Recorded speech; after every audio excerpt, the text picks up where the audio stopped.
Can you guys explain the sort of theological rifts that I see when I'm having discussions with people like you? Public blockchain versus private blockchain. Brad, lots of people seem upset with you for some reason. I don't know why.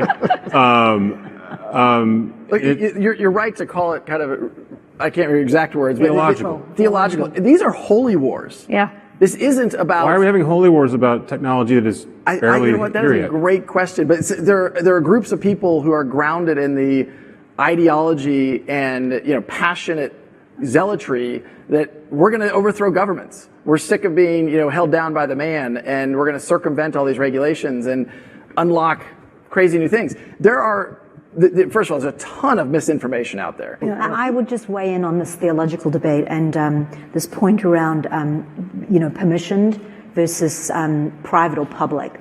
I think there are lots of uses for public. And people are angry at you guys. You're not really doing real blockchain. It's private blockchain. Yeah, but exactly. But if you're running businesses, right, and you are together combining data about supply chains to optimize, you certainly do not necessarily want that shared with everyone. So I think the theological debate about public versus private, permission versus non-permission, there will be use cases for all of those. The fact of the matter is, though, once you start to get payment and currency exchange, as Brad said, you are going to want know your customer, anti-money laundering, and you're going to want protections. Yeah. The other thing is, I do want to take issue with you a bit when you said the hype exceeds the reality.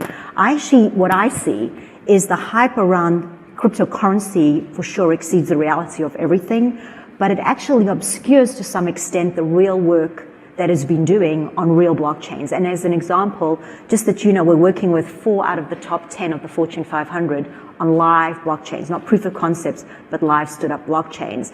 And so I think when you start to think about big companies getting going, again, early days, but I think it is moving quite quickly beyond hype.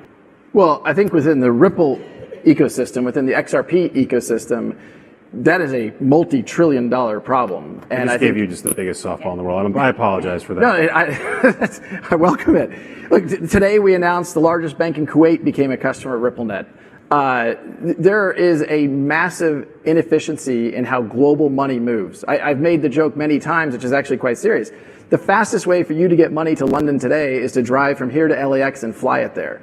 That's a crazy statement. And there's all kinds of inefficiencies about how global liquidity, global cash is managed, which makes our financial system less efficient. We can accelerate the engine of global commerce by leveraging these technologies. Bridget, I think, characterized it well. If you can accelerate transactions, reducing the cost, making them far more efficient. I mean, imagine this. Swift has a published error rate of 6%. Imagine if 6 out of 100 Google searches resulted in a 404. It's inconceivable. Yet our global financial infrastructure has a 6% error rate. It takes days to settle a transaction and costs way more than it should. And the people who are penalized the most are the people who can least afford to handle that. And does it matter if consumers aren't directly touching this stuff, if they're not going to buy coffee with Bitcoin, if this is all happening behind the scenes? Do you see the fervor for the ICOs go away if this ends up not being a consumer product? So perhaps the fervor is not going away. I mean, last year it was $3 billion.